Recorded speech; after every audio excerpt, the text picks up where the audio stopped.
రేవంత్ రెడ్డి గారి గురించి మాట్లాడినట్లయితే మీ సోదర సమానుడు ఆయన కూడా కుటుంబ సభ్యులు ఎవరంటే మిమ్మల్ని కలుపుకునే మా కుటుంబ సభ్యులు అని చెప్పేసి చెప్తుంటారు. ఏంటి అంత అనుబంధం ఎలా ఏర్పడింది? ఇక అంటే అందులో అందరం పనిచేసినప్పుడు ఒక యాక్చువల్గా టీడీపీలో కుటుంబ రిలేషన్షిప్ అందరితో బాగుంటుంది. అందరం ఒక రెగ్యులర్గా కలుసుకోవడం, మాట్లాడుకోవడం సరే అంత బాగుంటుంది. నేను చంద్రబాబు నాయుడు గారితో కూడా అట్లనే ఉన్నాం. మా జిల్లాలో అప్పుడు టీడీపీలో ఉన్నప్పుడు దయాన్నతో కూడా ఆయన మాకు మంచి సోదరునిగానే ఆ రోజులలో టీడీపీలో ఉన్నప్పుడు కూడా ఫస్ట్ మేము వారి ద్వారానే అక్కడ లోకల్ జిల్లా అధ్యక్షుడిగా దయాకర్రావు ఉండేది, వారి ద్వారానే మేము పార్టీలో ఎంటర్ అయినాం. తర్వాత పార్టీలో డీవియేషన్ టీడీపీలో వచ్చిన కొద్దీ ఇంకా రాజకీయాలకు అనుగుణంగా వ్యవస్థ మారుతూ ఉంటుంది. ఇంపార్టెంట్ మనం ఒక రాజకీయంలో ఉన్నాం కాబట్టి సరే ఇంకా ఇటు వచ్చినప్పుడు వారు ఆ రకంగా చెప్పుకోవడం జరిగింది. అదే గౌరవాన్ని దాన్ని అయితే కలిగి ఉన్నాం ఇప్పటి వరకు. ఒకసారి మీ రాజకీయ జీవితాన్ని ఇవన్నీ పక్కన పెట్టినట్లయితే మీ కుటుంబ నేపథ్యం ఏమిటి, ఎలా ఉంటుంది, అట్ ద సేమ్ టైం మీ అభిరుచులు ఏంటి అనేది ఒకసారి మా ప్రేక్షకులు తెలియజేయండి. ప్రేక్షకులు జనరల్గా అయితే అన్న ఉండే చనిపోయాడు, తను కూడా చనిపోయాడు. మా ఇంట్లో ఇద్దరు చనిపోయారు ఉద్యమాలలో, బాబు ఒక్కడు, ఇంకా ఆయనకు కూడా మ్యారేజ్ అయిపోయింది. మా అన్న పిల్లలు 3, అమ్మాయి ఇంకా పెళ్లి కాలే, మా అమ్మాయిన గొడవలు నాతో పాటు ఉంటుంది. ఇద్దరు పిల్లలు మగవాళ్ళకు కూడా పెళ్ళి, అంతా ఒక జాయింట్ ఫ్యామిలీ లాగానే ఉంటాము. వదినే ఉంది, చిన్నగా ఇక్కడ హాస్టల్లో పని చేసుకొని తన ఏదో చేసుకుంటుంది. మా అమ్మ నాన్న ఇంటికాడ జగ్గన్నపేటలో ఉంటారు.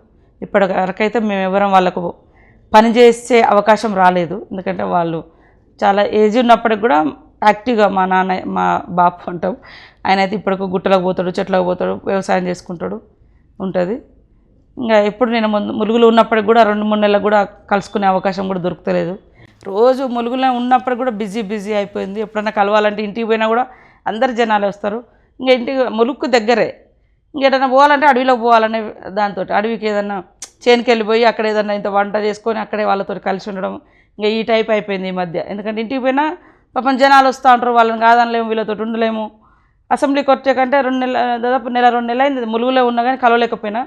ఇటు వచ్చాకంటే ముందు రోజు ఒకరోజు నైట్ 9 గంటలకు ఇంటికి పోయి వాళ్ళతో భోజనం చేసి మళ్ళీ తెల్లారి ఇటు పరిగెత్తుకొచ్చిన అమ్మ నా వాళ్ళతోటి కూడా.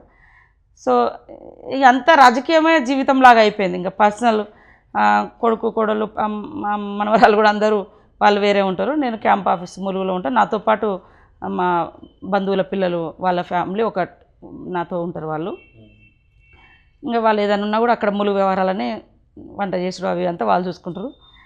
సరే ఇంకా రోజు తెల్లారితే జీవితమే రాజకీయం లాగా అయిపోయింది. పబ్లిక్కే తప్ప ప్రైవేటు వ్యవస్థ అనేది నా కోసం ఏదో అనేది ఏం లేదు. ఆ స్థాయిలో కూడా సరే ఆ చిన్నతనంలో కూడా హాస్టల్లో బతికినాం, ఆ తర్వాత ఉద్యమాలలో బతికినాం. అప్పటి నుంచే పబ్లిక్ కోసం బతకాలనేటువంటి అవగాహన నేర్చుకున్నాం. ఇక ఇది ఉండాలి అది ఉండాలి, నన్ను చూస్తూనే ఉన్నారు మీరందరూ.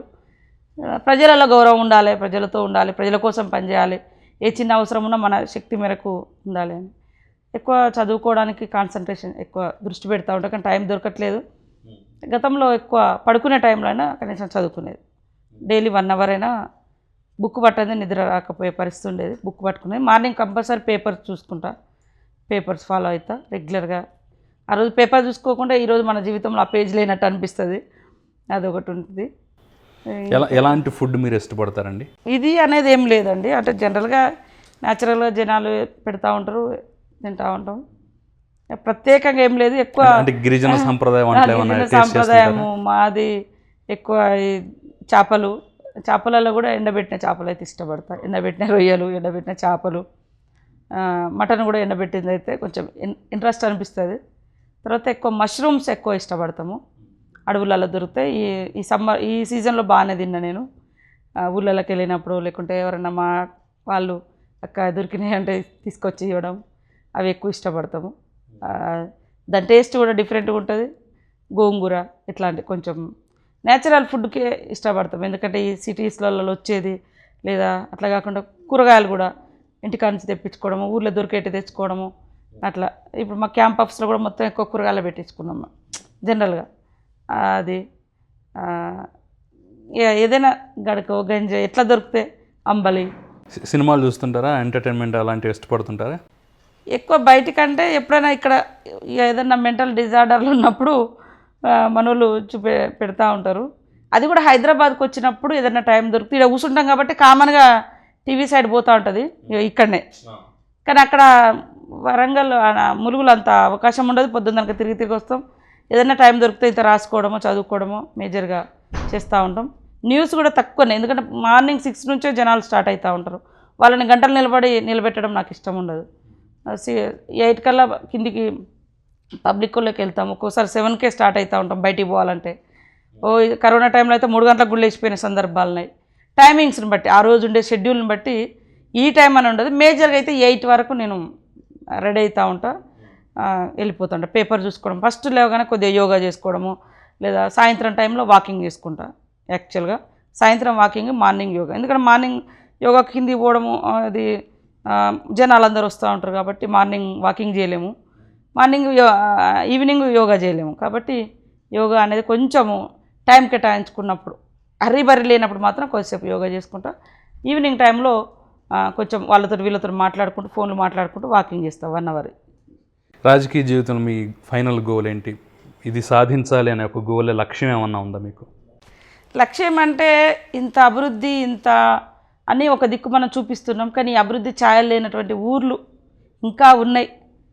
గవర్నమెంట్లు ఏదైతే బిలో పావర్టీ అనుకొని సంక్షేమ పథకాలు పెడుతున్నామో, ఆ బిలో పావర్టీ ఉన్న వాళ్ళకు ఎంతవరకు మనం చేర్చగలుగుతున్నాం, అది టార్గెట్ పెట్టుకోవాలని.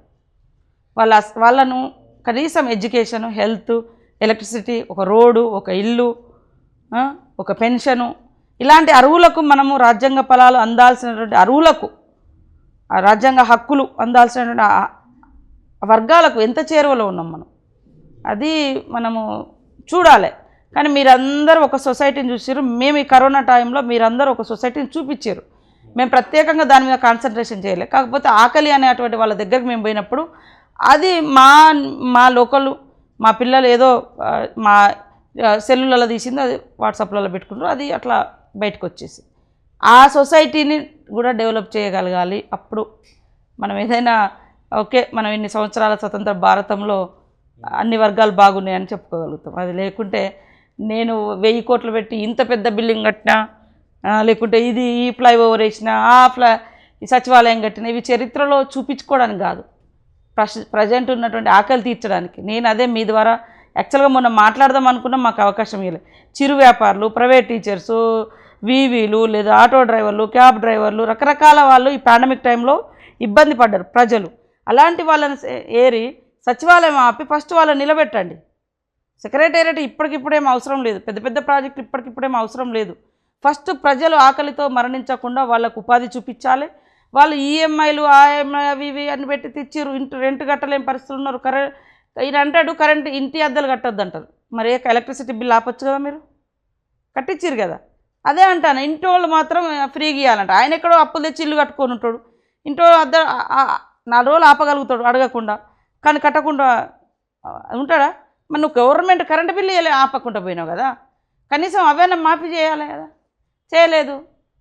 సచివాలయమో లేకుండా ఇంకో ప్రాజెక్టు ఇంకోటి అంటున్నారు కదా అప్పులు తెచ్చి. వాటికన్నా ముందు ప్రజల్ని నిలబెట్టండి, ప్రజల జీవితాలు నిలబెట్టండి, నిరుద్యోగులకు ఉద్యోగ ఉపాధి అవకాశాలు కల్పించండి. వాళ్ళే జీఎస్టీ రూపంలో, ట్యాక్స్ రూపంలో గవర్నమెంట్ని మళ్ళీ నిలబెడతారు ఇంకో ఏడాది తర్వాత. అది ఆ సబ్జెక్ట్ వచ్చేలోపే నా నోరు కట్ చేసిరా. నాగులు రోజు మాట్లాడిన రోజు నాగులకు నేను నివాళులు అర్పిస్తూ నేను యాక్చువల్గా ఈ సబ్జెక్ట్ మాట్లాడాలనుకున్నా, ఈ చిరు వ్యాపారాల గురించి. వాళ్ళ కథం కట్ మళ్ళీ ఉల్టా నన్నే ఏం మాట్లాడుతూ అంటారు. వీళ్ళకేమన్నా అసలు దెబ్బ కొట్టుకోవడానికి అనేక వేదికలు ఉన్నాయి, చెప్పుకోవడానికి పబ్లిక్ మీటింగ్